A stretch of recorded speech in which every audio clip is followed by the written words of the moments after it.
let's go ahead and do it then. Let's put this here and record a show. Right. And we're going to go in 5, 4, 3. Nope. Let's start that over again. I think it played twice. I'm pretty sure it was like playing twice at the same time. One more time. 5, 4, 3.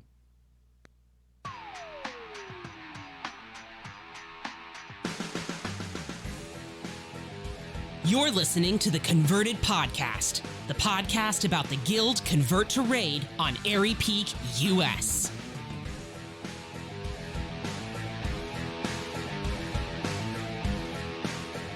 Hello, everybody, and welcome to episode 165 of the Converted Podcast, the World of Warcraft podcast all about the Convert to Raid guild on Airy Peak, US. Sal, what do we got this week? In this episode, we have a new world first race, your converted shoutouts, the craziest chat room in Azeroth, and special guest Jason Lucas from the Starting Zone. That's right. I am Barfolomew the Paladin. Joining us this evening is Jason Lucas, a.k.a. Shieldwalled from the Starting Zone podcast. Jason, how you doing tonight, man? Good evening, everyone. Thank you so much for having me. I'm doing great. I'm excited to be here. Thank you guys for inviting me, and looking forward to talking some World of Warcraft with you. We're excited about it too, man. I think it's going to be a great show tonight. Also with us is one Salmisis the Shaman. Well, hello, Barf.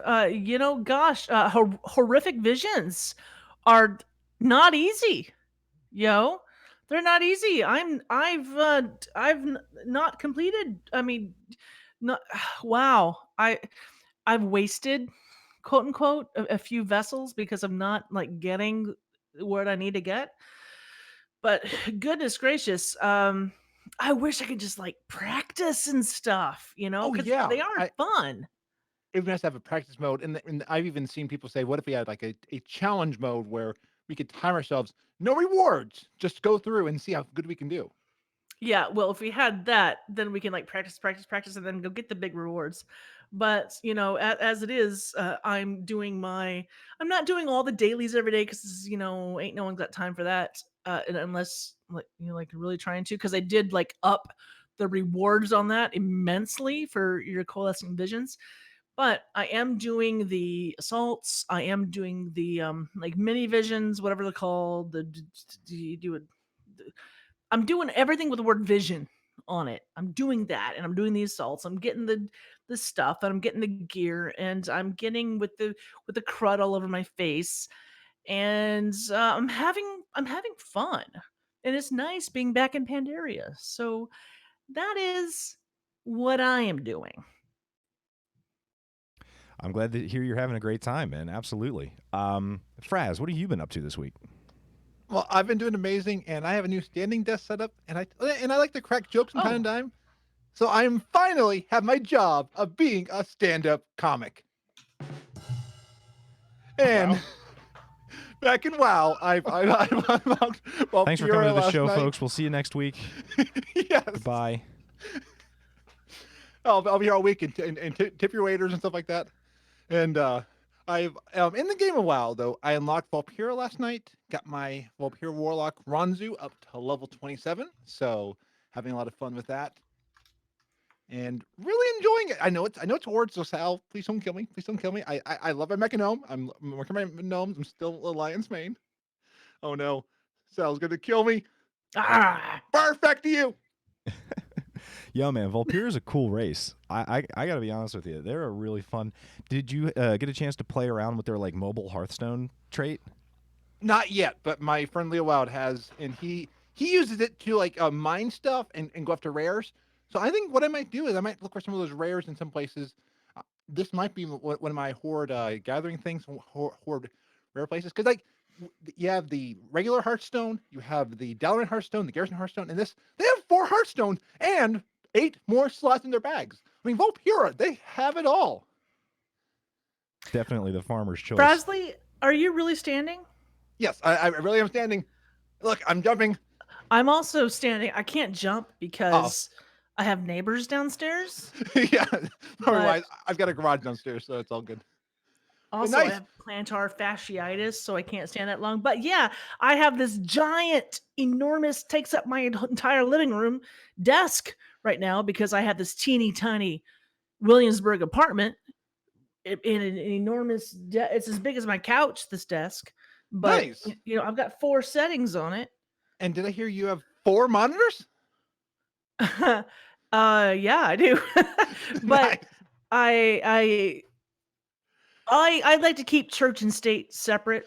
Smart. So I've got my work computer and the monitor that goes with it. And yes, I know I can switch. I could use a switch, and I know I can.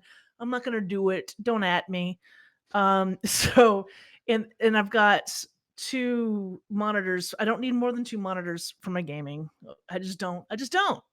I got like one big monitor for gaming and then one side monitor for, keeping my talent trees up for PoE or keeping my what am I doing for my visions up, and then I've got this one that's dark right now because that's my work monitor. Smart. And then in the morning, I'll open up my Mac. It'll go right where this keyboard is, and my left monitor so these 2 will be dark. Yes, you're right. I've got 4. And there's a TV over here that's just not plugged in right now. I might just give that away. I don't know what to do. With the TV, add like an Apple TV or a Chromecast, and you can use that you can have you could have 5 or 6 5 monitors. I mean, Susie, use Why? Why do I want that? I don't want that. I don't want that at all. I want to go to an office is what I want to do. I don't want to work from home and have 4 monitors and a TV. And I've got 1 monitor laying face down in my bedroom right now. 6 monitors. You give me 6 monitors. Oh, I'm just like, you have it all. Oh. Listen, monitors are cheap these days. And if I'm real, 2 of these were purchased by my work. Okay. And someone gave me this TV, and my other work purchased listen, I am spoiled for choice on cheap monitors that'll make your eyes hurt. Listen, if you want to destroy your vision, come over to my house. Listen, don't be jealous of me because I have screens. I promise. But I do have a very fancy desk that weighs about 150 pounds, and I don't think I'm lying. And that's got 4 settings on it. So I have a stool here.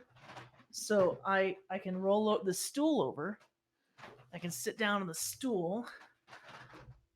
But then I need to put it to its other setting. So on the stool.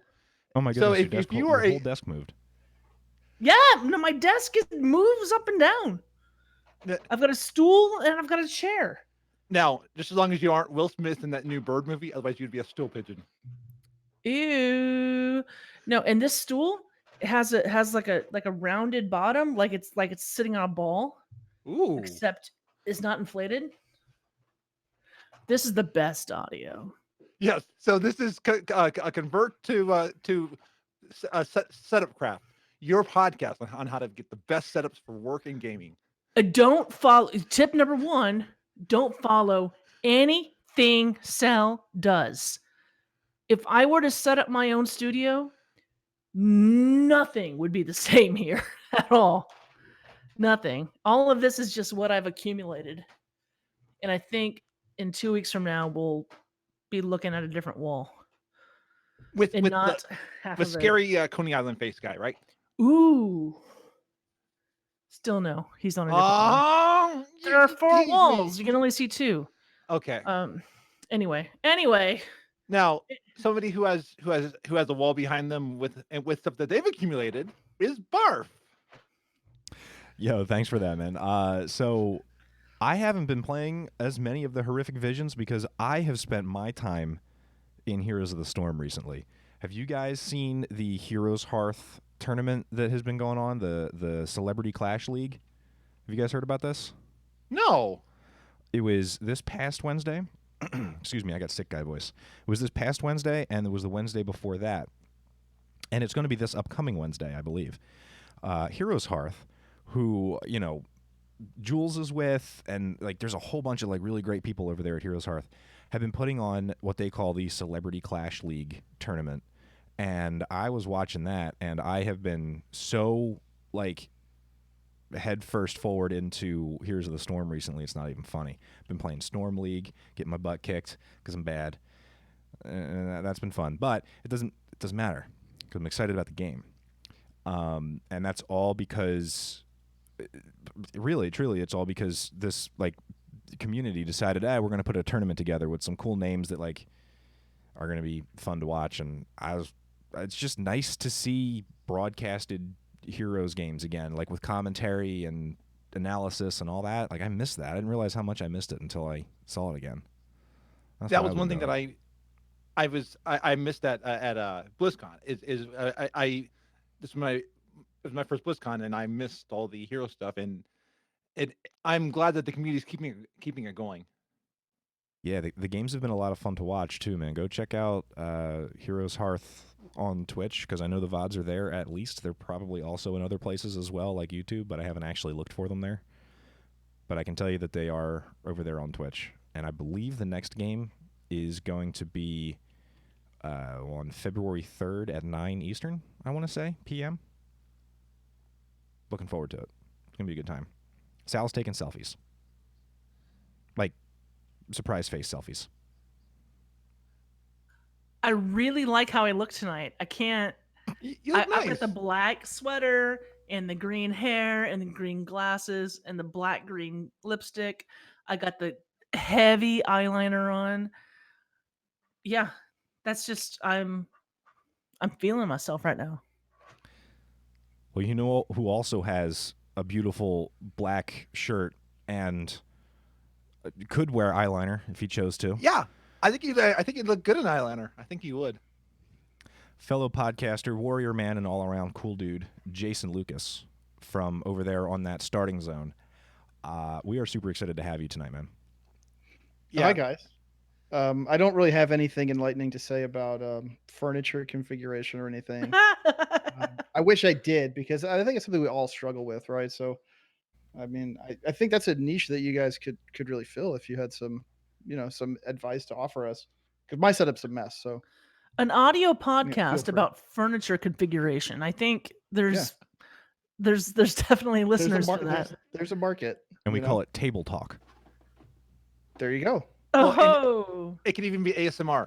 Here's me open the Ooh, box. yeah. Here are some clamps. Listen to me clamp. Yes. Yeah. Perfect. Sound effect podcast. Let's do it. Yes. So yeah.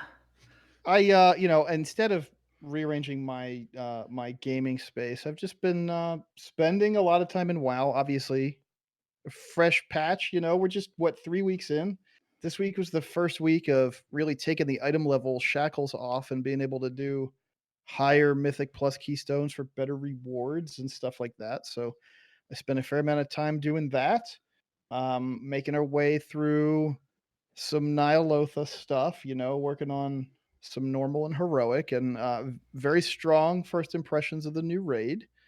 And this week we were talking about heroic visions a little bit earlier, and I've sort of been conserving my vessels because you only get one quest a week to upgrade your cloak.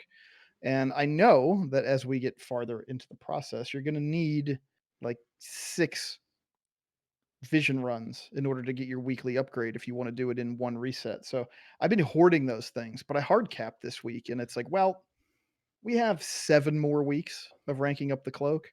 I realistically have about 4 or 5 weeks before I really need to start worrying about banking them. So I might as well run them for upgrades and just upgrade the tech tree. So that's been a side project this week. And those upgrades really, they pay big dividends in terms of how much time you can spend in there and trying to do the side objectives and everything like that. So I found building down the tree to be very, very helpful when it comes to the horrifics. And yeah, just kind of, I'm making the big push to neck 80. I should hit neck 80 this reset coming up without too much trouble. And then I think I'm gonna hang up my AP farming galoshes. I don't know what kind of attire you wear out in the field to harvest the AP, but I think you can keep going above 80 to get item level upgrades on the neck, and that does buff your Azurite traits and whatnot. But I'm gonna wait until the artifact knowledge settles down, and we'll see how that actually feels. 80 is the big prize for me, so almost at the point of checking some stuff off of the list in a big way for this patch, which is cool because it's the end of BFA, right? And Yeah. an important thing I think this go round is going to be having flexibility and being able to play different characters and having different sets of goals. And so I want to start that process earlier than I have typically done this expansion. So the sooner we get the main situated, I can start rotating through some other characters, and that I think that'll be really fun. That's the cool part when you get into the final patch, right? The expansion's taken its final form. We our power potential in this patch is just absurd compared to earlier in the expansion, Mhm. and so you have more wiggle room with the character you're not confident on, or you can just reach those plateaus with more than one tune. So um, that's all big picture stuff for me for Visions. You know, this is the first time we've had you on, and I'm really happy to have you. And it's really good to get this different perspective. I understand that. Uh, Sorry, that I think I'm jumping ahead here, but I understand when you're talking about getting that AP grind up. I have been following your colleague Spencer Yes. Hmm. on Twitter, Yes. and he is like telling us how about his AP journey. Man, he's trying to hit Hmm. 80 and take it further. It seems Hmm. he's excited about it. Oh yeah. I can look at him like I'm still at 69 and I'm still trying to get to 70. It's like Spencer, where do you find the time to do that and podcast and when he posts tweets from his like work, that insane tech setup? Where do you find the time? Right. Hmm. Well, some of it's literally his work. Yeah. That makes it yes. I tend to just sacrifice sleep, is what it is. I used to sleep, and now I farm the AP. Although one of my guildies, a guy by the name of Not Again, he already hit 80 like a while ago, like several days ago. What? He's more than an entire neck rank ahead of me.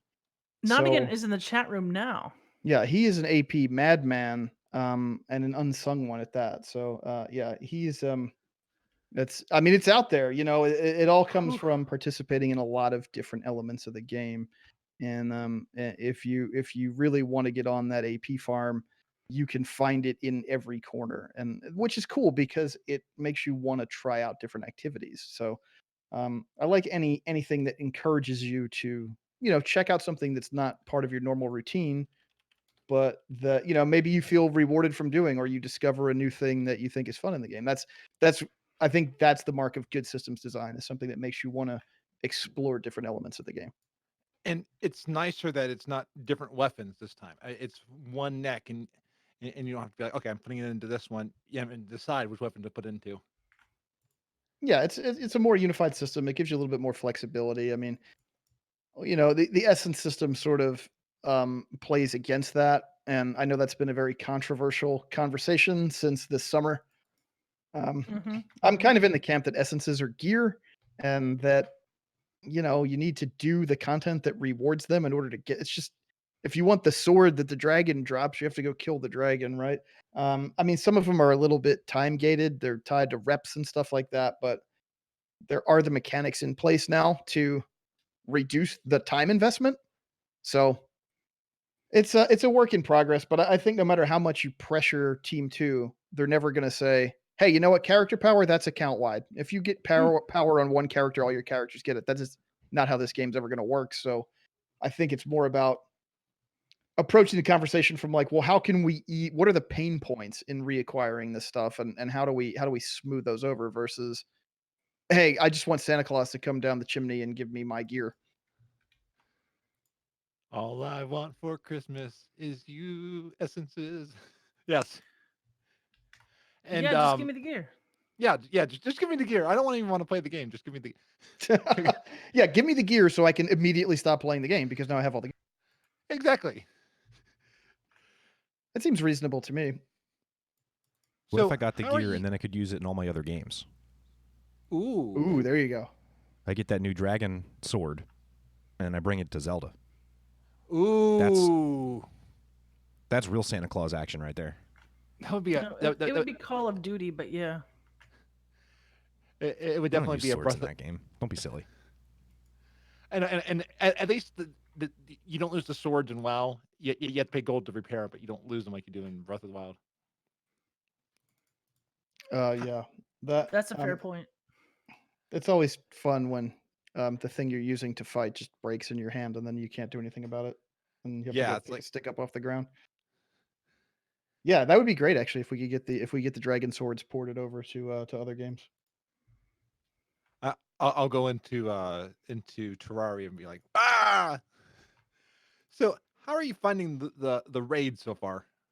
So I gotta say, the raid is making a very strong initial impression on me. A lot of times when a new raid comes out, uh, one thing that I kind of do with my guild, just by standard policy, is we're a heroic focused team. But when a new raid comes out, I like to prioritize normal mode because people just in general learn better by doing, and it's easier for me to have like a high level view of how a fight works and then kind of narrate it as we're doing it on an easier difficulty than our chosen one. And then people can kind of get the feel for the rhythm, the transitions, what's important and whatnot. Um, versus having this meticulous battle plan for heroic mode and then everybody dies in 13 seconds and we just start over until everybody figures it out. Um, so what this means is normally the first couple weeks, normal mode is not very challenging for our team, which tends to mean it's not very engaging. And so a lot of times I walk away from the first week of raid going, well, yeah, this raid's okay, I guess. It seems fine. I don't know. Maybe I just don't like raiding anymore. And then the first week of heroic, it's like, oh, okay, yeah, actually now I see how this fits together. There's a challenge learning curve here. I'm taking damage. I have to actually use my abilities. Yeah, this is cool. I certainly had that experience in Eternal Palace. And I think EP ended up being one of the best raids in recent memory. It's an easy reclear. It's fun to bring friends to, teach them the fights. There's some pretty good gear in there, even still, as we move into season 4. But my first impression of normal mode Nyalotha was extremely strong. I thought the encounters were really epic. The bosses, they look cool. They have cool abilities. There's just some real wacky stuff that happens in the raid that I think is fun. It's not outside the realm of what we're used to in terms of raid bosses, but um, like for example, one of the instructions I've given to my team for a couple of the fights that we've worked on normal mode is just do raiding. In other words, like spread out, stack up, don't stand and stuff. Um, but I really like the flavor that they inject into these fights. I mean, I think Skitra is a great example where you get shunted into two different versions of the same room, and you have to communicate and work together to figure out which ad you're supposed to kill. Um, there's a cool mechanic on Vex, the Twilight Dragon, where the tanks have to switch off picking up this laser beam and they have to shoot the laser beam at the ads to kill them and drop their debuff, but you don't want to shoot your team with it. Um, it's just a lot. It's that thing of it's the ultimate bad guy fortress, and those kind of raids are always really appealing to me. It's just dripping with atmosphere. It looks great. Um, I would say my only gripes with it are I think the trash pacing is a little bit strange because you have no trash at all to Rathian, which is the first boss, which is fantastic. You walk in the door, the boss is there. There's some RP. You fight the boss. You move into the next room. Um, this is a really good choice. Then you have a lot of travel time to the next two bosses. There's a lot of trash in between these bosses, and then you unlock a new section of the raid with even more travel time and even more trash. And then as you move through these wings, the trash drastically reduces as you defeat the bosses and progress, which kind of defeats the purpose of trash for pacing, right? Like you should have a little bit of trash in between each boss that kind of sets up the fight. It makes the raid instance feel alive, like a place where the bad guys live, and maybe gives you some kind of visual cues about how the fight is going to work, or some mechanic that you need to be aware of. You can kind of practice a little bit on the trash. Like to me, that is the point of raid trash. And so when you kind of front load or you kind of throw the balance of the trash pacing off, it's like, well, why have this? I can't even tell what boss this trash belongs with, and I think that's my minor complaint after a couple resets of Nyalotha, but I love the theming. I think most of the encounters are really fun, and I'm looking forward to diving farther in there and just working our way through it, learning the fight, seeing how far we could take Mythic this tier, and I'm just hoping that this one has some legs. I think Antorus as Legion's final tier, it got long in the tooth kind of fast, and I'm hoping this one stays fresh for a little bit longer. But I mean, so far I like it better than Antorus, and I like it better than really a lot of raids we've seen of late. So I think dungeon team, encounter design team, just WoW has its ups and downs, but the people crafting the fights and the spaces that we have them in are just killing it. That was a fascinating session to watch at BlizzCon. Was the dungeons? I know they did that. I don't know if they did this past year, but 2 years ago I watched it and just seeing what they were going through on creating a dungeon. And when you go in, do you also like looking at the lore and the storyline and seeing how that works in that? Well, the funny thing about that is like I usually really can't until like 2 expansions later when I'm going back through clearing for Bog or something, and then I can I'm by myself, I can really go at my own pace. I don't have, 20 plus other voices in my ear, and I could just kinda zone out and go, "Oh, so that's what was happening here. That's what this RP line meant. Okay." So, I'm trying to keep an eye out, but, you know, raid night tends to be it's like a big party, right? Everybody's having Yeah, fun. Everybody's making jokes and just having a good time. So it's a little bit hard to zone out and I couldn't I understand that when we fight Rathian in the beginning of the raid that it's like a N'Zoth powered illusion and that he's not actually a bad guy and we don't kill him because he helps us throughout the rest of the instance. But I really couldn't tell you what else is going on in there at the moment in terms of the story. So it's one of those things that I tend to absorb much later on. you're just like, don't die, team, and here's how to avoid this trash here. Right, and then it turns into, 5 minutes of, "Can you just explain that thing again?" And then somebody comes back from the bathroom and they go, "What did I miss? What do these markers on the ground mean?" And so we Uh, just we repeat that process for a while. So you said that first of all, it's been stuck in my head since you said it. You kept using terms like, you know, they have the same kind of raid mechanics, but they're injected into the fights in different ways, or the scenery is really dripping with personality. You keep using these words like injected and dripping, and I'm like, I get it, because it's like all gross and weird. I Yeah, just that's for some true. reason that language stuck out to me, so I wanted to point that out. That I thought that was funny. I guess it was just subconscious. That was just N'Zoth's influence on my speech patterns, yeah. But I was first of all, I was really interested to hear what your take was on how the trash is laid out in the dungeon, and where sort of you found problems with that. But as far as the actual fights are concerned, the actual boss fights, has there been anything? Because you said that some of the mechanics are like really weird and different and interesting. Has there been anything that's jumped out to you or to your team as being particularly tricky? Something that has been a wall for you guys? Something that has been causing you trouble on raid night? Well, a couple things. I think the immediate learning curve of a couple things is kind of higher than maybe most of the other fights. Soccer ball boss, what's her name? Zanesh, I think, where you have to have a team of 3 and you have to manipulate the orb around the outside of the arena and into the goal. That one can be tricky because people tend to be really, um, polite. We'll give the benefit of the doubt and say polite, and they don't wanna be one of the people that takes the debuff so that you can interact with the orb.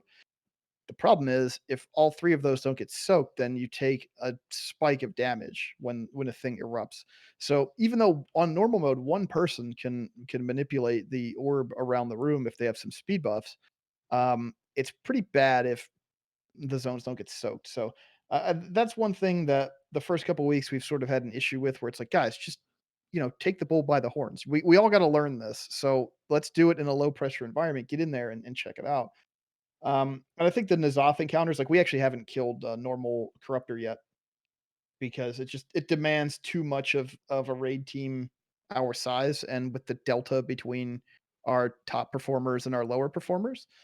Um, Carapace is a really tricky fight that requires a lot of coordination, moves, a lot of I think there's a lot of discrepancy between the phases. Each of the phases, there's like a through line through the fight, but each of the phases is kind of its own beast that you have to learn how to deal with.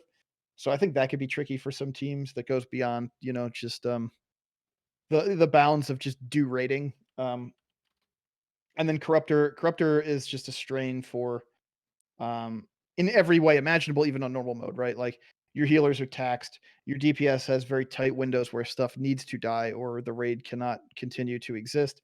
And there's mechanical pressure because if you mess up a mechanic like paranoia, then you're just killing people and you're putting yourself behind the timer that you need. So and I think that's fine. That's kind of it would be kind of sad if this raid didn't culminate in that big challenge, and if N'Zoth wasn't intimidating. I mean, I kind of think of Dragon Soul, right? I think Dragon Soul is it's a relevant comparison here. The final tier, it's a kind of a legendary Warcraft bad guy, and the encounter is split into two separate boss fights. And Deathwing had some cool thematic ideas in terms of the spine and some of the other elements, but I think most people would probably who've been raiding for long enough would probably say that Deathwing was not one of their, favorite encounters or one of like the quintessential end expansion bad guys. I think N'Zoth, at least initially on initial couple weeks of looking at it, I think it pulls that off better than what they tried to do with the Deathwing set of encounters in Cataclysm. So um that's a good sign because part of what's cool about WoW is having the unimaginable, the unspeakable evil, right? The huge looming bad guys that we have to vanquish, and um, things that's like, how can our plucky band of mortal heroes even hope to combat this thing? And so I think having tools like splitting it into two separate encounters it's good if they can make it good, and I think they're closer to that here, and also just like the fact that by the time you get to that point the entire raid arena is like the boss's body is just gross, and it definitely adds to the atmosphere of the fight. It, it gives me back to that one PS1 game, the colossal game. I forget the Shadow of the name. Colossus. Yes, it gives me that PS2. feel. Yeah, yeah, like it's yeah, that's kind of what you want for some of these bosses that have really high stakes, right? And I don't even know if the Argus fight paid that off at the end of Legion. Legion was a great expansion. I loved it, and I think that encounter was solid. It was a decent end boss, but I think when you think of like the fights that really defined Legion, I think Kill Jaden and even maybe the Gul'dan fights were probably more epic feeling, and they felt like higher stakes, even though like you're literally fighting the soul of Argus for the entire rest of the universe is at stake, but it felt so detached from what you were doing, and it's weird because I think Nyalotha as a concept and N'Zoth as an end boss could easily teeters on that, and we'll see how we feel about it in a few months. But I think initially, in the initial first couple weeks in there, the concept is just so well realized because you see the effects of N'Zoth in the story and in the outdoor world, in the spaces that are familiar, and now they're turned into something else, and you kind of implicitly understand the stakes because you see them all over the rest of the game.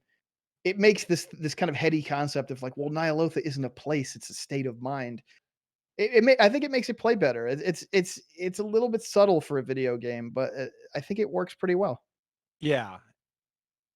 And do you, while you're not with it, do you get the feeling that maybe what you're seeing is not really what's happening?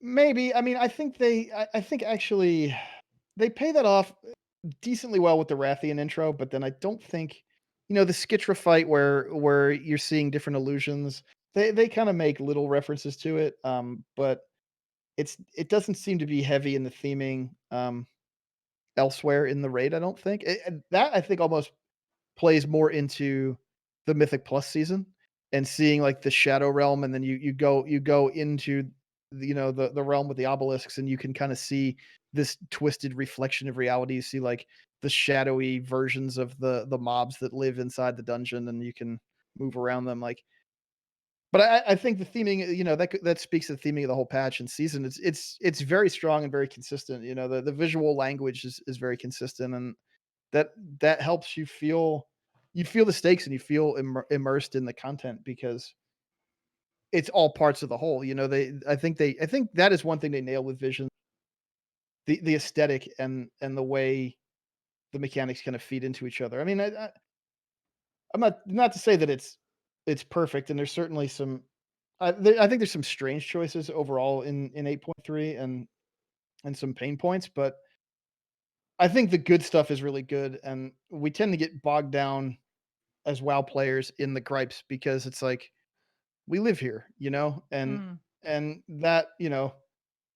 that uh, that blemish that you see every day, it starts to drive you insane in a way that somebody with a wider view of it might not even notice. So I think it's important to reflect on the stuff that we like just as much as it is to have the conversation about what we wish was different or could be improved, or places where Team 2 just missed the mark. So, um, if I sound like I'm gushing about visions of Nazoth the patch, like I don't really mean to be, but I do want to highlight the good things about my experiences with it, and sort of the stuff that they got right for sure. Yeah, and you can definitely feel a lot of care went into different parts. I mean, I can see that somebody worked hard to craft this.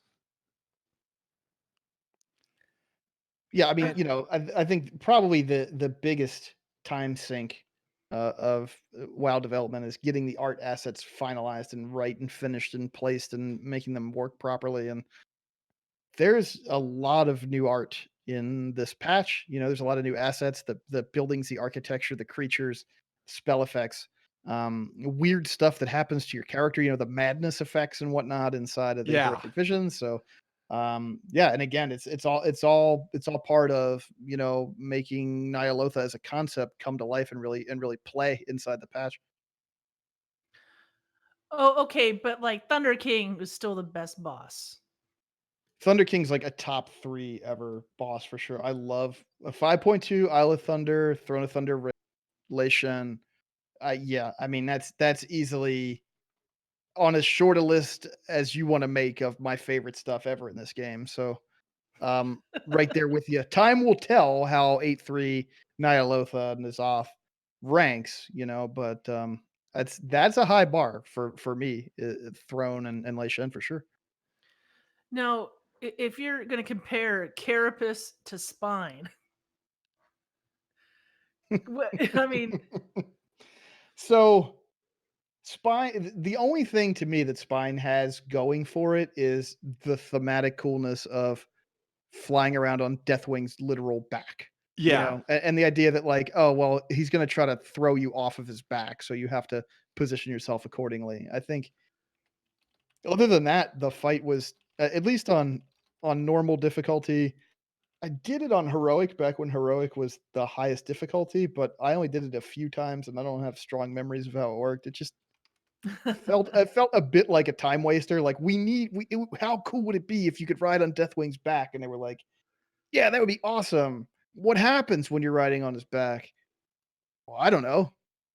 And then then they put in the blowing off the armor plates and killing the flame well, I mean, tentacle the thing. Sealing up his stories always scabs. made a big deal Yeah, about the armor plates. right. It was cool. It fit the theming well, but I think the encounter itself didn't feel as interactive, I guess, as Carapace. What's cool about Carapace, I think the thing that kind of makes Carapace really fly.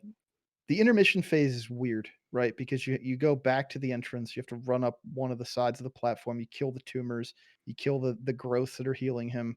You go back and you do the other side, and then you go back downstairs to fight him again.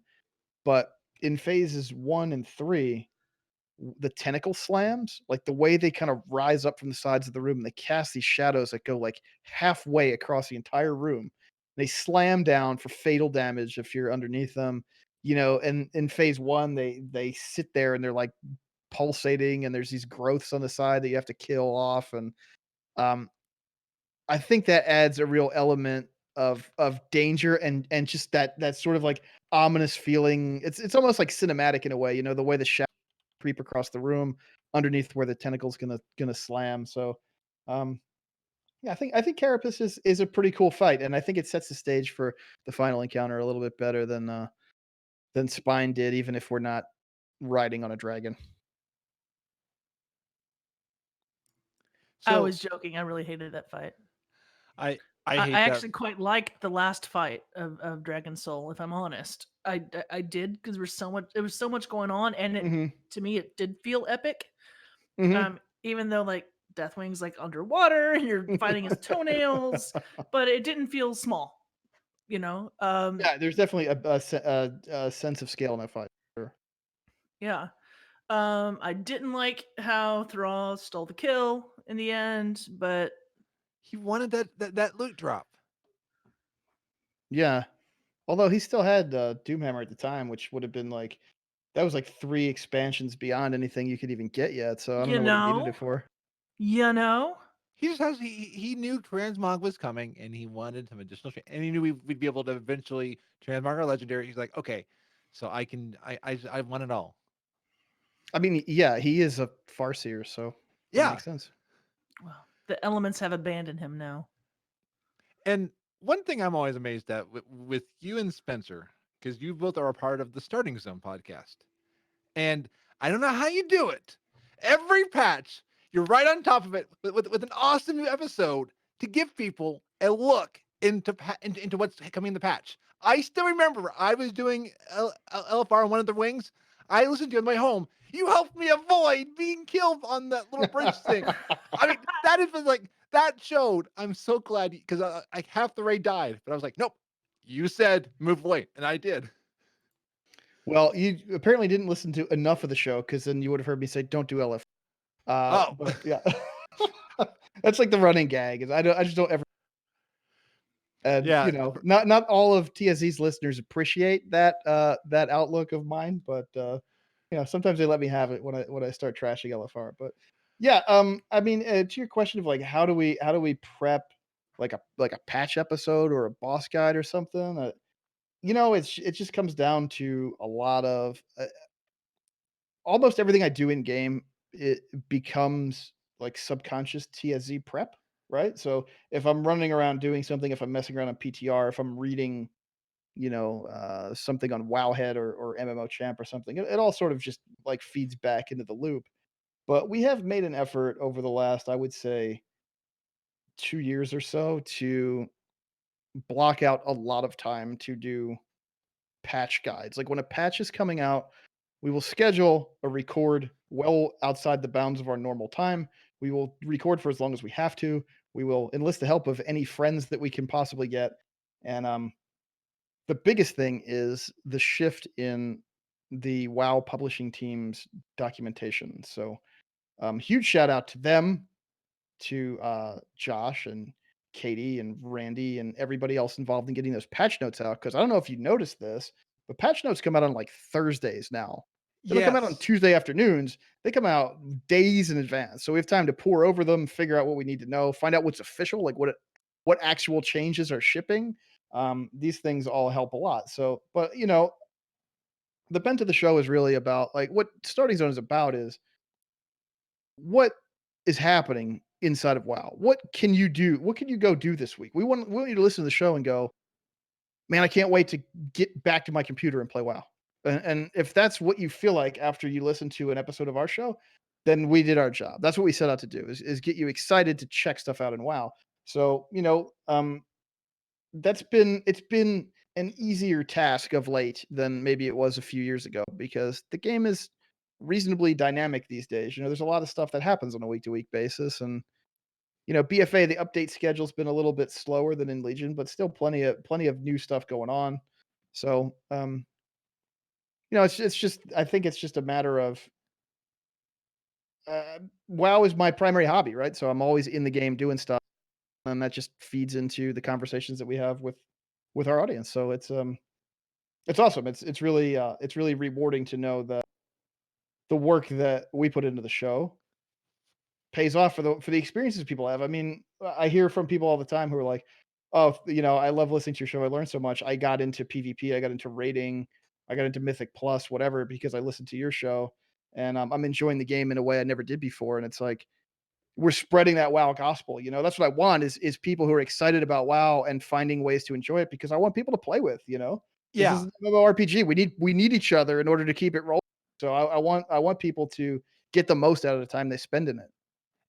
It, you seem to bring your same philosophy to raid leading to the show, where you want to help people not get through it and understand it, and you have the higher level view, but like that there are times like I would not consider myself to be like a high level player. Like some of the stat stuff goes over my head, not just because of my gnome height, but you help me understand it, and you do a good job at explaining it to new players, or players like of my skill level. Thanks, man. Yeah, I mean that's what we make the show for a very broad audience. I think if you play WoW at any level, you could probably enjoy something that we're doing on a week to week basis. There might be some stuff that you're just not interested in PvP or you're not interested in Mythic Plus or whatever, so you just kind of tune that part out. But hopefully we're covering a wide enough range of activities and just interesting stuff that we like about the game that it speaks to people. Because WoW is a huge game. Obviously, there's no lack of stuff to do. There's no scarcity of like play styles of different, I mean, you could just be into pet battling and collecting transmog and you don't even care about, current content and there's nothing wrong with that. The game is robust enough to support that and that's awesome. So um it's important to keep that in mind and sometimes we got to check ourselves on that because we get a little bit too into the weeds on some of the end game stuff and not everybody plays that way or cares about it. And I think there are also a lot of voices in the space that would tell you that if you don't do it the way the 1% of the 1% are doing it, that you're doing it wrong. And I think that's really pretentious because as long as you're having fun, then you're doing it right. Yeah. So have you and Spencer met in real life? Because like I met you at BlizzCon, but have you and Spencer met Mhm. up? Yeah, I mean, we've hung out at every BlizzCon since like 15. I guess 15 is when I started being able to make the trip. And I mean, he's Canadian and I'm American, so we don't really hang out a lot. But, also a couple years ago, he came down for PAX East when Blizzard did the big, PR push for Battle for Azeroth at PAX East, 18, I guess that was. Um, he came down and Blizzard was flying out a couple of our friends, Sloot and Sparty Smallwood and a few other people. And, yeah, Blizzard had us out. We did a little bit of audio from the show, and it was really fun. That was a great weekend, and, um PAX East is a really expensive proposition for the exhibitors. I understand why Blizzard and specifically WoW don't do PAX East every single year, Yeah. but man, it would be cool if they did because it was like a little tiny miniature, you know, replica of a BlizzCon weekend in the middle of winter. So um, And yeah, I would love more experience like that because I see why Twitch is doing TwitchCon Amsterdam. I mean, it'd be nice to have stuff. If I could have, I mean, PAX East is one that tempts me because of how close it is to me. yeah, You PAX know, East it's a weird show. If you're like a straight up WoW nerd, like I am, like I don't really I dabble with a few other games, but WoW is pretty much how I spend my time with the gaming hobby. Like PAX East is kind of a dicey proposition from year to year. It's a huge show. It's like overwhelming in its hugeness. So there's something there for everybody, kind of. But yeah, like if WoW was ever exhibiting there again, I would probably make it a point to go check it out. If you could make the trip. Um, if WoW is your main jam and they're not exhibiting WoW there, then you might go, well, this is a huge video game. There's really nothing here I want to do. you were talking a little bit about a little while ago about the 1% or the 1%. I was going to talk about this later, but while you're here, why don't we just go ahead? So I'm on Radar.io right now, Mhm. and The bane sometime of I many people's existence, the Raider.io score. oh Yeah. Oh, fair point. But so as far as the race to world first goes, pieces I think today got 11 out of 12 mythic behind Mm-hmm. l- complexity limit. Okay, so limit and then method. So It's a three-horse race now. Yeah. it's a 3-horse race where I guess limit and method got carapace down. I mean, relatively easily. I mean, not easily at all, but didn't take them all that much time. It took pieces Yeah. a while, and It's. I mean, we're now still within the first reset, right, of Mythic opening. So 11 new Mythic bosses in one reset. and we've got resets tomorrow. Yeah, NA resets tomorrow. So limit will have a reset, and then side. I mean this week has been a little fraught with controversy. There's been some issues with you know encounter bugs getting hot fixed on when teams are on lunch breaks. Oh Um, yes, like the, the one where they had basically to despawn Nazoth while he was in encounters. I mean, to mhm. fix something. Yeah. Yeah, yeah. Last night, Limit got Corruptor just despawned region wide. So yeah, I'm sorry, so I'm kind of stepping on toes here. It's been kind of a fraught first week. I mean, this is kind of it kind of comes with the territory, right? The players are trying to break the game. Blizzard's trying to preserve the integrity of the fights, and that creates tension. Sure, I guess we're not going to get a winner before the reset, and as a spectator, that makes me happy. I Yeah, suppose. Yeah. because I was a little concerned when they had all the bosses down pretty fast, but I'm glad to hear that corruption and stuff is keeping it going because they have some pretty nice digs for like limit and method. I'm like, look at their spaces they have. Wow, that looks amazing. Oh, yeah. It's professional these days, guys.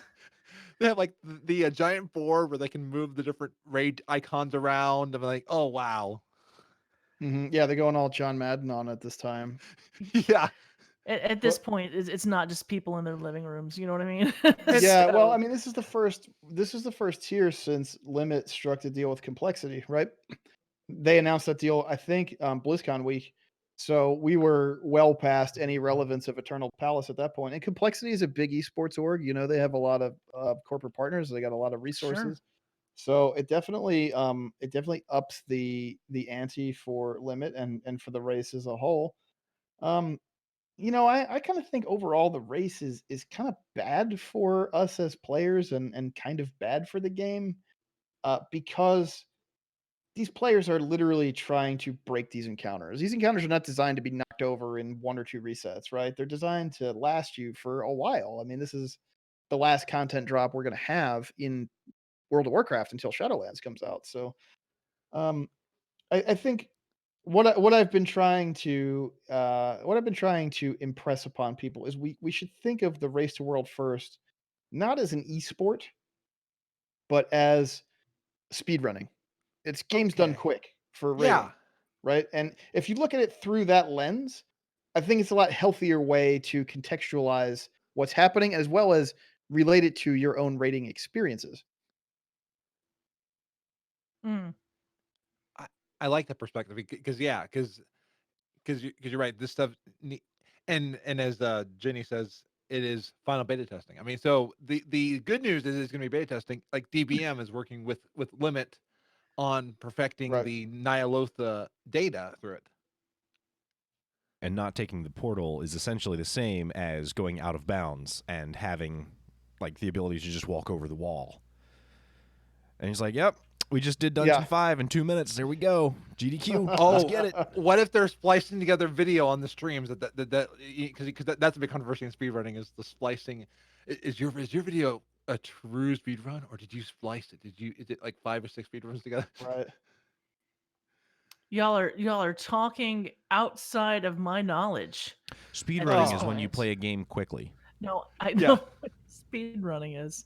But we're talking about over walls and splicing.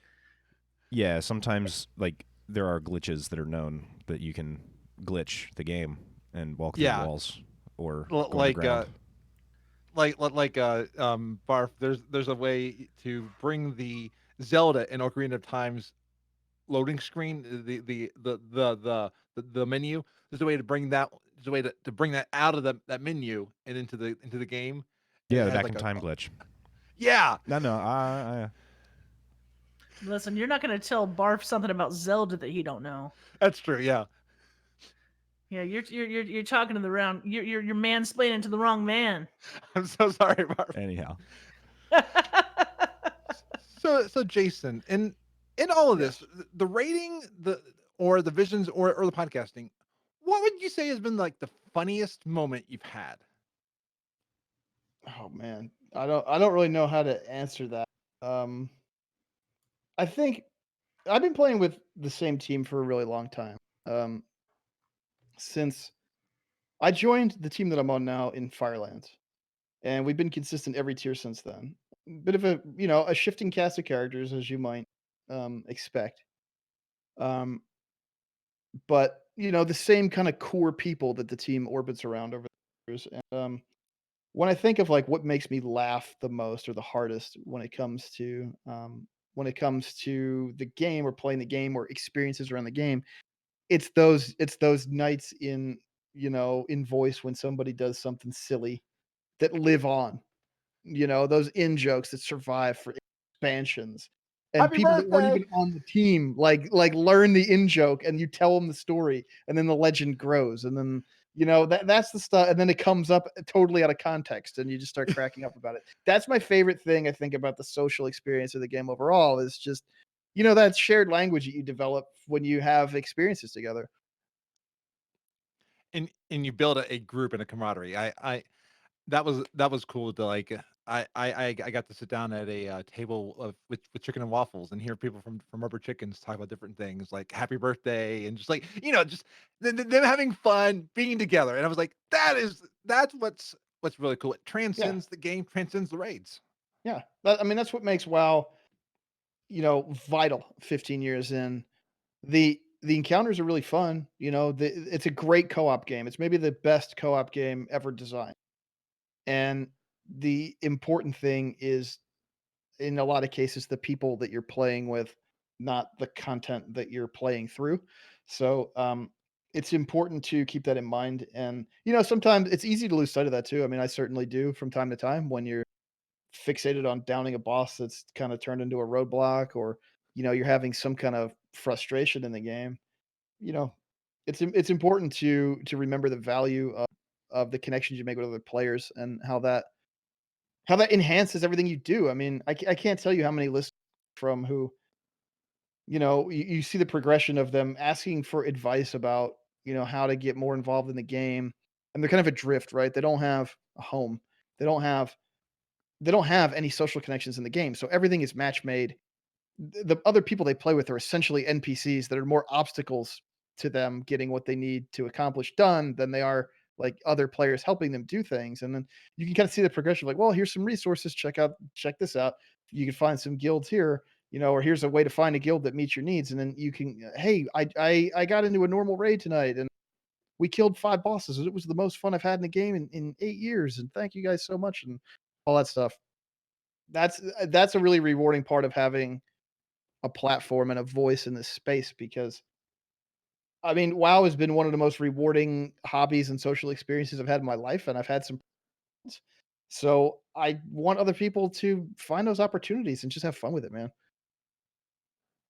I love that focus on the people and community. That's one of the things that I've been focusing on the past couple of years. It's the people. It's those friendships that I've built through it, and that's what I like.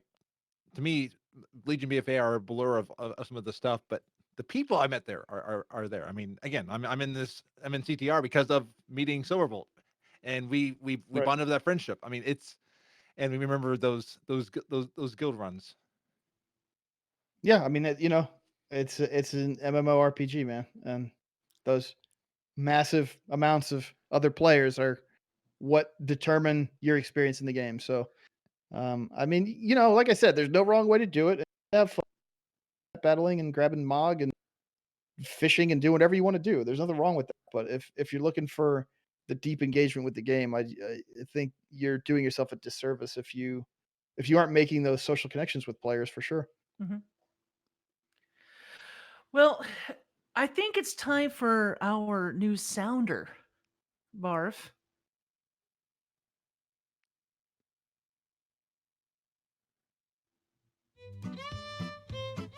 Excuse me, buddy. Watch out for that gnome! So, Jason, because you're part of the starting zone, name each starting zone and the races that start in each one. Okay. Uh, wow, this is going to be tough. Actually, what are these little places called? You go back to. And I'll even And how specific are we going to be? Like Night Elves start in Shadow Glen, right? But that's a subzone of Teldrassil. So, do we need the subzone? if you can do it, but if not, I'll even go for just the zone like Dunmoreau and stuff like that. So Okay. I'll settle for those. But Oh, subzone man, there's so gives you many extra races now too. Oh, this is a tough one. And then, well, I guess the allied Your races. podcast is literally called the Starting Zone. Yeah. Blame Mick for that. But so the allied races don't have starting zones, right? So No, they don't count. they do. They still technically They have a have hub. starting. They have a hub. Okay. Yes. All right. So Elwyn Forest is for the humans. And is that actually called Teldrassil, where the Night Elves start, where Shadow Glen is? I think so. So dwarves and gnomes start in Dunmorrow Coldridge Valley. Is that what it's called? Worgen start in Gilneas. Pandaren start on the Wandering Isle.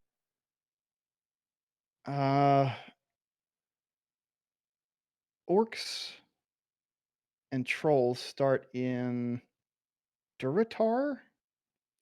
I can't remember what the subzone is called.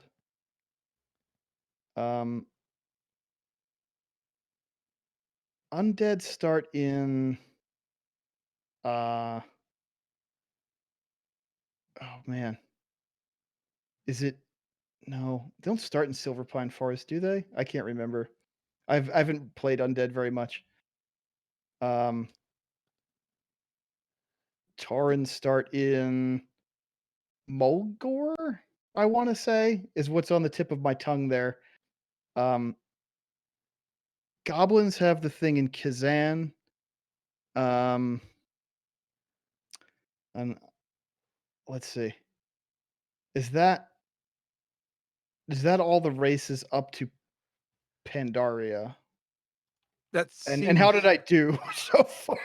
I think you did great. I mean, gnomes technically are like Nomergon, New Tinkertown, but they're in Dunmorel. Oh So yeah, they changed them and after Cataclysm or something, right? They get the new Tinkertown and right, yeah. They used to start the same place as dwarves. I'm thinking of You the first time I made one. forgot the BC races.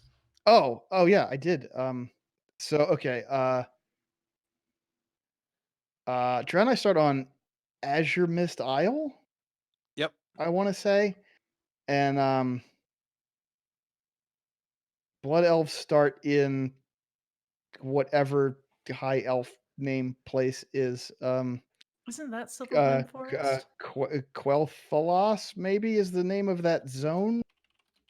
Isn't that the BC Oh like no, that's the island where the off the raid coast. was? Yeah. Yeah, no. Oh, it's what is it? I guess I have to tap out on a Blood Elves. I can't think of the name of the zone that Silvermoon City's in. That one is Eversong Woods. At least that's the starting zone. Yeah, I never would have come. I'm thinking of like elf names. I'm thinking of Quells. Yeah, and then just Eversong, like yeah. Yeah. Did I So, forget any other races that actually have like a dedicated starting experience?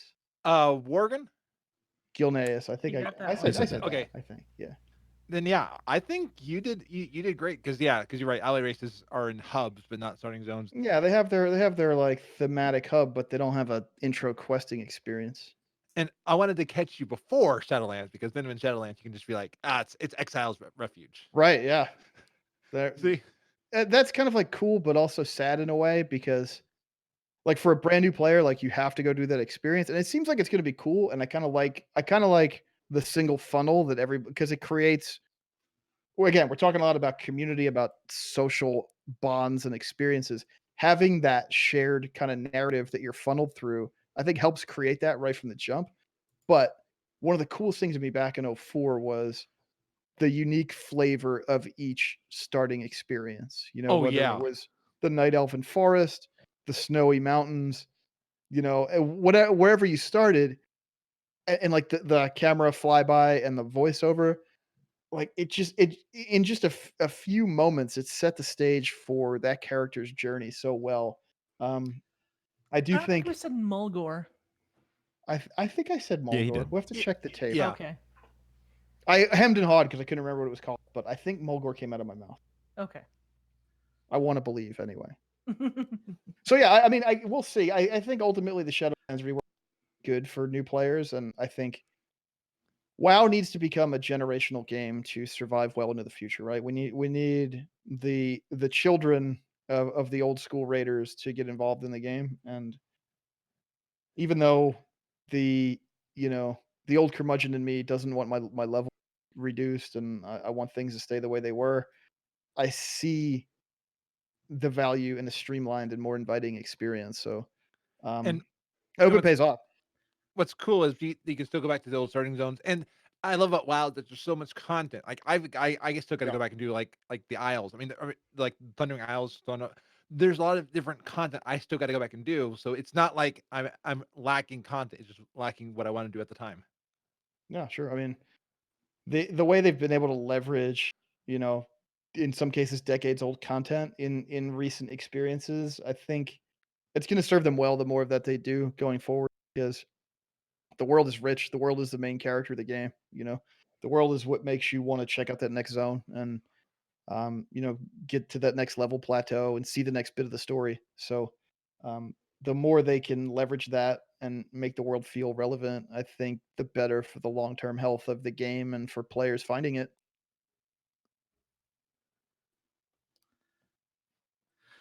Well, thank you so much for being here. We're gonna go Yeah. ahead and wrap this up. It's really easy just to sit back and be like, "Yeah, you and Frazley go at it, man." Yeah. I can The- talk forever. oh, Yeah, we I mean, know. I have a bit of a reputation myself, but thank you guys so much for having me. It's been really fun tonight, so I appreciate the invite. Well, before you Gosh, bail on it's us, I want to know first of all, how can we track you down out there on the internet? The easiest way to find me is over on Twitter. You can find me over there at Shieldwalled, always talking whatever I'm into in the game and around what else I'm doing. And you can also find me streaming WoW 4-ish nights a week over on twitch.tv/Shieldwall, doing raids and Mythic Plus and all kinds of stuff. As far as podcasting stuff goes, you can, of course, find The Starting Zone at The Starting Zone on Twitter. You can find us at thestartingzone.com. New episodes release weekly on Tuesdays. We record at 6 p.m. Eastern every week over on twitch.tv/Spazbot Studios. So you can find the show there. That's our weekly wrap up of what's going on in WoW, what to look forward to, what we've been doing, and whatever the issue of the day is. I do have one other show I'd like to plug. My buddy Kyle Ferguson and I have started a limited run show about Warcraft 3. It is called Reforged oh, Radio. So there are 2 episodes up right now, and we just recorded episode 3 a little bit earlier this evening. So look for an episode going up this week. A big, thick, deep dive into Medivh. What makes Medivh tick? Who is he? Where did he come from? What is he doing? Who is this strange man in the bird cloak pointing at us in Warcraft 3?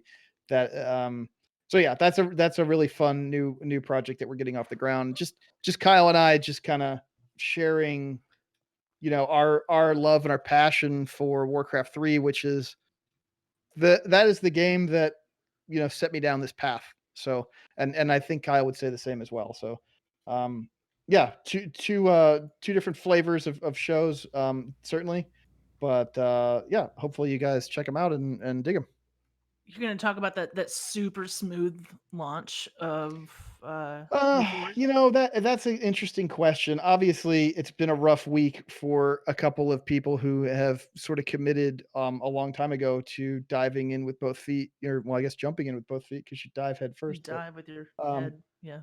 Kyle and I had cooked up the idea of doing a show around Warcraft 3 over a year ago, when Reforged was first announced. And we were just waiting for details on when it made sense to go into production. And, obviously it was long thought it was going to be. And we certainly didn't foresee some of these problems with the launch. And we definitely didn't foresee some of the backlash about the finer points of the release.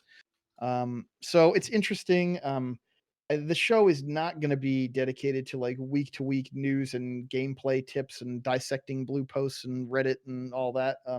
That's for our other shows about our other dedicated games.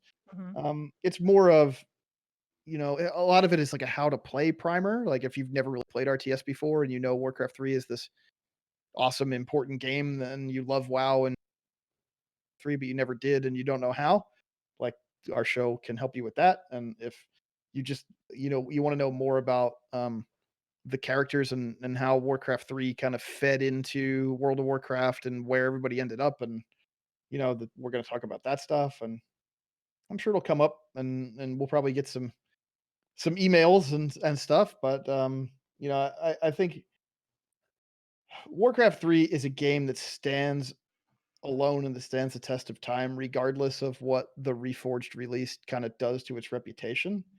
And for those of us that were there in 2002, it will always be something special. And I think Kyle and I really want to celebrate that more than get in down in the mud with the minutia of what should have been done differently and how much is your $30 worth. Hmm.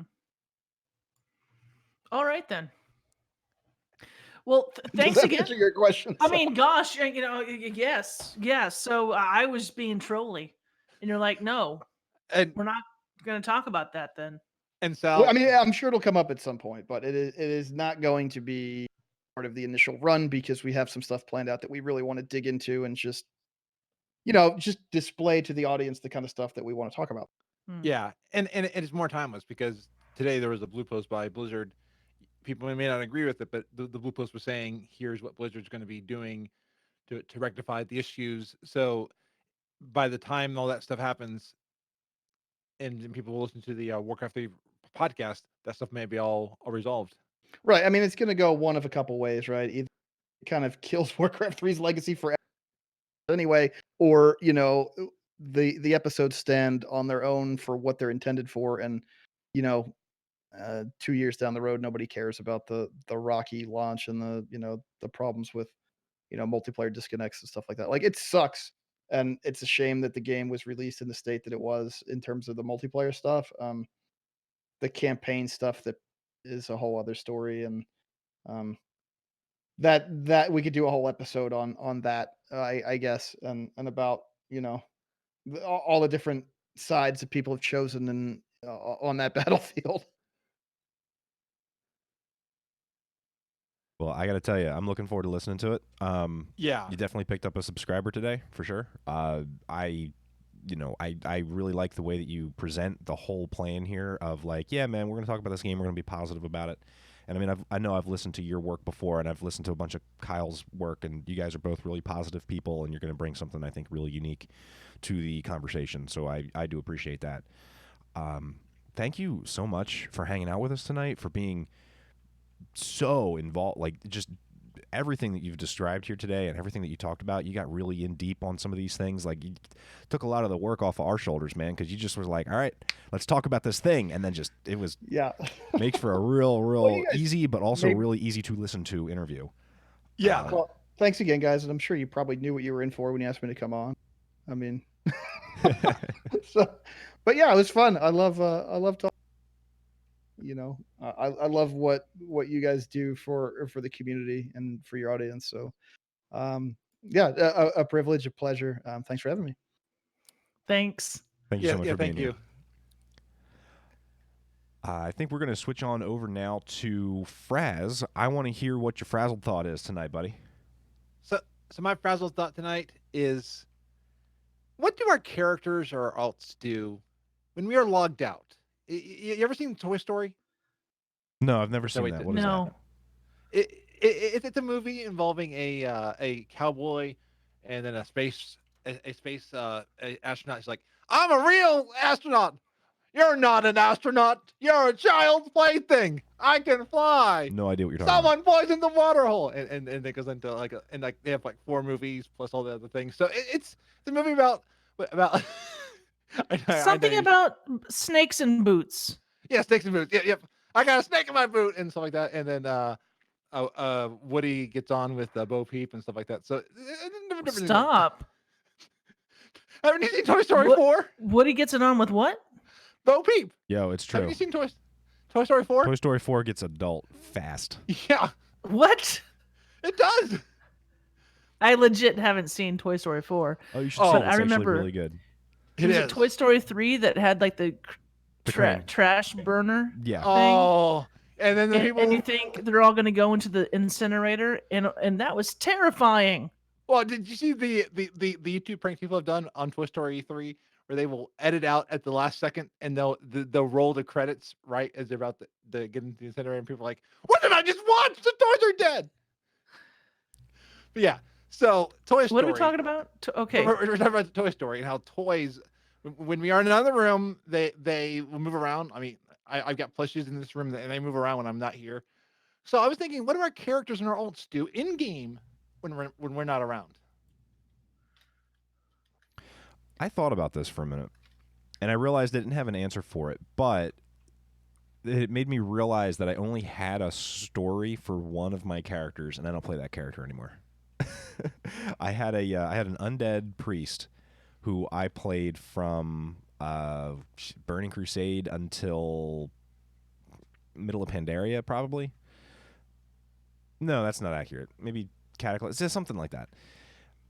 And I had a whole backstory for him. I had a whole what he was into, where he was when he died, and why he's in the Undercity, and all these things. Never gave that any thought to any of the other characters I had. I don't know why it was only that one. Maybe the other ones were always drunk or something like that, and they're just like, they're just in a bar sitting. Listen, in the chat room, Tiber tells you exactly what's going on with the characters. He says, if they're doing anything without us, then we've been hacked. Oh, that would explain why when I logged in, I had all my You're equipment. naked with no Yeah. gold. Yeah. I thought they just had like a nice little fun time down in the Black Temple. Anyway, thank you for your frazzled thoughts, Frazley. Oh, you're welcome. And I have a ton of frazzled thoughts. Okay, so now is the time where we're gonna hype up the raid team progression, talk about guild happenings, and basically the only guild happening has been going on, if you watch Twitter at all, is Pat and Fist have been yeet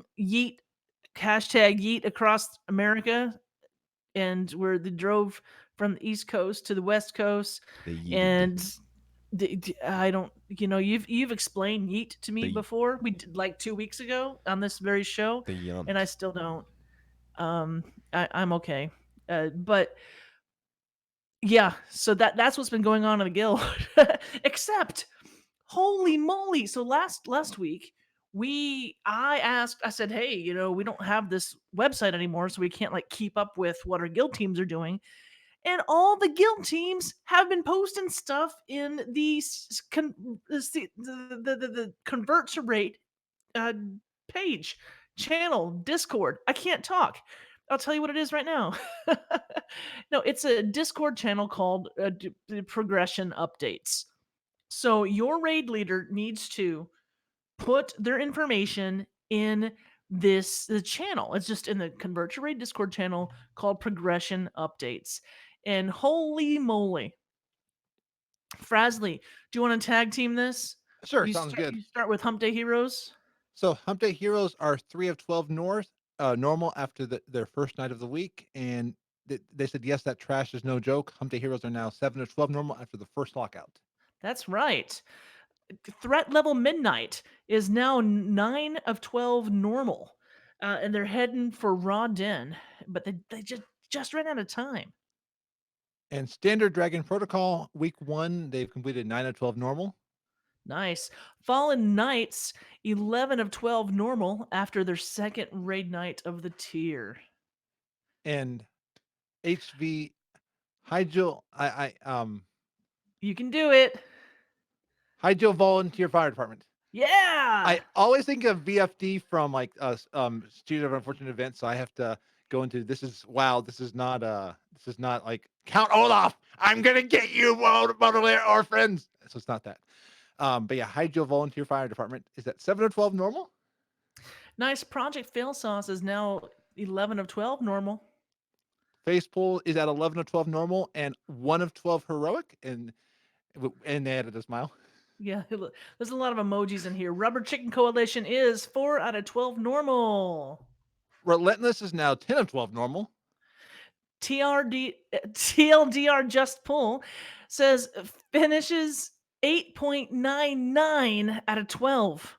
According to the raid team, it was a 1% wipe on Raw Den for the last pull. Oh, ouch. That hurts.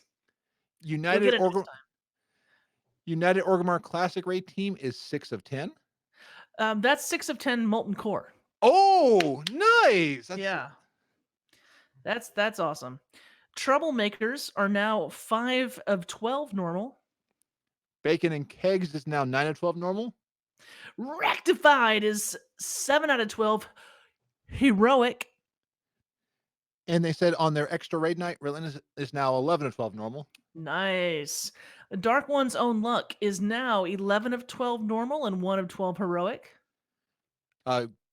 Ghouls Gone Wild is at 8 of 12 normal this week. Ilganath and Drestagath new bosses this week. I kept thinking it was Girls Gone Wild because that's a great group. Yeah, a great Love project. Love them. Hi, EJ and Raven, if you're listening. Hi, EJ and Raven. It was really nice to hug their necks. Oh, and they're so friendly in person. Aren't they? Oh, they're so lovely. And then last, but my favorite, Salad Senate is now 7 of 12 normal, getting, oh gosh, don't even, Vexiona and Hive Mind. They did a one-shot on Hive Mind. And Raw Den down this week. Raid teams, put your progression in the progression updates channel in this Convert to Raid Discord, and we will read it right here. If you didn't hear your team, poke your raid leader in the noggin and say, "Hey, we want it to be on the Converted. You got to put it in the Discord." Yeah. You can also email us. Well, I'll get that at convertedpodcast@gmail.com. But let us celebrate you. Now, hey, Frazley, hey, Barf, Yes. we did get one shout out on Twitter this week. I'm going to go ahead and read it because it says it's from my friend Copperbolt of the Salad Senate. And she says, "It's time for my yearly reminder that in 2 weeks it will have been 7 years since one Miss Summer Sal and I started our strange but fun little team, the Salad Senate." And she says, by the way, traditional gifts for 7th anniversaries are copper and wool. Well, that'll be easy to gather because you only have to be like level 8 to get those. Yeah. So, and that's our shout outs for the week. And unless you had anything else, let's see. No. I haven't seen any in the chat room. I put a call in the chat room, but yeah, chat room's been quiet other than like face palms and people talking about how I'm sorry I spoiled movies tonight and TV shows. You totally spoiled Toy Story 4, and I'll never forgive you. I'm sorry. I'm sorry. Okay, you know what? Let's shout people out tonight. Barf, do you have any shout outs? I want to shout out to medicine and pillows because they're my favorite. Yeah. How about you, Mr. Frazleytastic? I got to give a shout out to Telleroyd, who's just been a great person. Been sending me messages, and they're working on a new PC build, and just like sharing excitement with that. So keep on that PC, and that PC looks amazing. I cannot wait to see when it comes out. Thank you. Listen, I want to give a shout out to Draven. You know, every time I need something that's kind of like, oh, I'm so bad at this game, Draven Dresden always helps me. He's like always online. He's like, I'll run you through it. And dude used up one of his vessels on one of his alts. And vessels are not them; those are expensive things, right? They're not easy Yeah. to come by. And he got on. He's got several tunes, but he got on his tank and helped run me through to get one of the pages of whatever book Rathion's trying to get together to upgrade my cloak. And then he explained to me better things I didn't know about. And I read the articles and I've watched the videos, but he's always just really good and nice to me, and I think he's like that to other people too. Oh yeah, Draven is amazing. He can just like, I mean, one, he never sleeps, so he has all the time in the world to do stuff. He's a vampire, so he's up Yeah. at night. That's I mean, true. Oh, is that why when I tried Yeah. to go give blood recently, they're like, there's not enough blood in you? Ever since he started dating that vampire girl, he's been a vampire. It's been some coincidence, right? Oh, and that's why Epic Fail Coincidence. Podcast is on hiatus. That explained it. I'm just saying. I love old jokes. Yeah, and that's not the first time or second time or even third time I've given him a shout out on the show. Tell you what. I think that's probably going to wrap us up for tonight, ladies and gentlemen. I'd like to thank Navox and Geek Chic Lisa for our theme music. You can find us over on Twitter at converted_CTR. Sal is at summer_Sal. Frazley is at Frazleytastic, and I am at a bonus level. Sal, when is the next episode? Our next episode is in 2 weeks. Whenever that is. Let's see. Today's the 3rd. Oh my gosh, I'm the worst. I am The just the 17th absolute maybe? worst. Yeah, Yep, that's it is the February day. 17th. Thank you, Frazley. Basically, Frazley is just doing everything for the show for this past few weeks. I'm just applying the same show preparation I do for my other stuff. So I'm on like 18 podcasts a week, so I got to keep everything all going. Frazley made a Trello board for us, and I should have that up. And this is 166 next week. Can you believe it? That's a lot of podcasting. It's a man. yeah, and when you do it, we're doing it every other week. It's more like Basically 300. like 7 years of podcasting right there. Yeah. I mean, it is 7 years of podcasting. Yeah. There you go. There you go.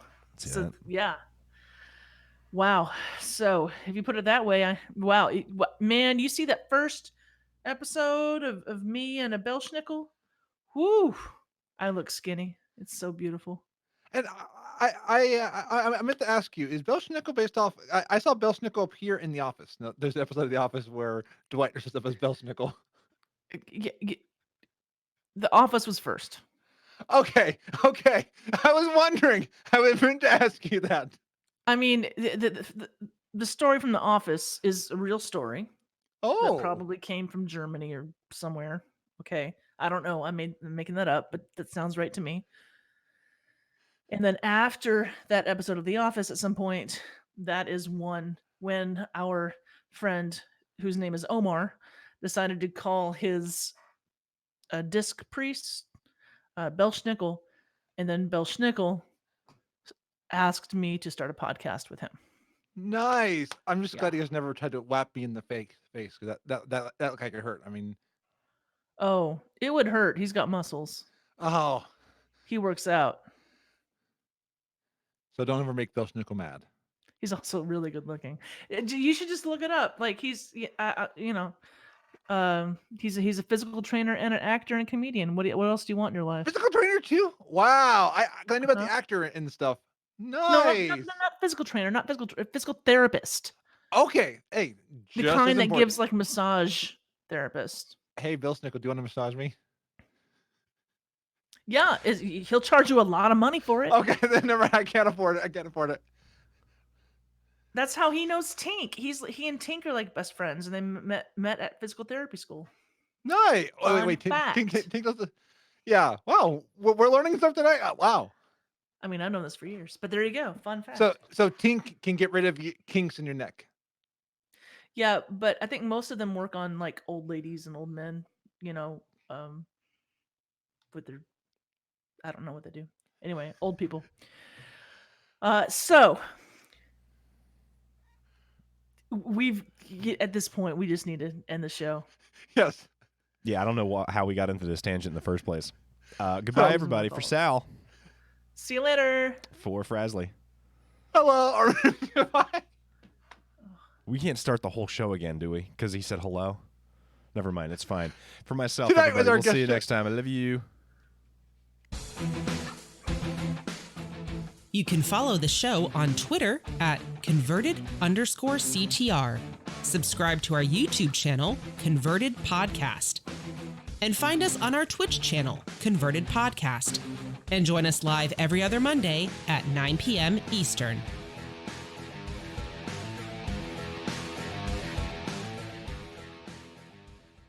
This podcast is a part of the Signals Media All-Star Network. For more information on this and other fine shows, go to signalsmedia.com. It's okay to stick our stuff in your ears. Really? All right. That was fun. That was. It was long. It was fun. Barf, thank you. I know you're sick. Yeah, I'm a little sleepy. Yeah, I'm going to go ahead and export this real quick and then probably roll. Yeah, I need to get on a phone call myself. So thank you, chat room. Yeah. Thank you, Frazley. Frazley, we'll need to have a talk about the FTP stuff. Not tonight. Yeah. But the next few days. And our next guest too will work on that. And we'll also work on that. But it was a good guess, though. Yeah. Oh yeah, great guest. Jason Lucas. Oh my god. And I loved being able to talk with him because I mean, just the knowledge and I loved his personality. I met him at BlizzCon. I was like, we got to get him on. Yeah. I love to hear some good old fashioned raid talk. Okay, but seriously, legit, I have to go. I have to take care of something. We're going to bed. I'm gonna go eat ice cream. I'm excited to go to sleep. Bye, everybody. Bye, everybody.